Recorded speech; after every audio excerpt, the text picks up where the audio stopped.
ప్రపంచంలోనే అత్యాధునిక methods, advance tunnelling methods తోని పనులు పునఃప్రారంభించబోతున్నాము. మరి ఇప్పుడు ఈ ఎస్ఎల్బిసి టనల్ కి మంజూరైన అమౌంట్ 4,600 కోట్లు.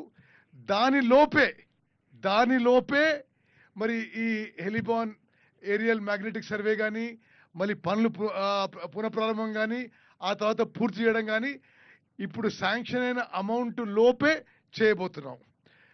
మేజర్గా ఈ సర్వే ఏంటంటే ఏరియల్ నుంచి సర్వే చేస్తే 800 నుంచి 1000 మీటర్ల వరకు భూమిలో ఏమేమి ఉన్నాయి, రాళ్ళు ఎక్కడున్నాయి, మట్టి ఎక్కడుంది, నీళ్ళు ఎక్కడుంది, ఏమైనా ఖనిజ సంపద ఉన్నదా ఏందనేది మొత్తం డీటెయిల్ ఇస్తుంది. ఇప్పుడు మనకేందంటే ఎక్కడ ఏముంది, ఎక్కడ లూజ్ సాయిల్ ఉంది. ఇప్పుడు మన ప్రమాదం జరగడానికి కారణం ఏంది, ఒక దగ్గర కంప్లీట్గా లూజ్ ఉండి నీళ్ళు ఉండి బురద ఉండడం వల్ల మనం బోర్ చేయంగానే ఈ కింద మట్టి తీయంగానే మొత్తం కూలిపోయింది.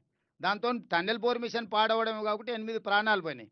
ఇప్పుడు ఎవ్రీ 2.5 మీటర్స్లో ఏమేమి ఉన్నదో కంప్లీట్గా ఇది డేటా ఇస్తుంది.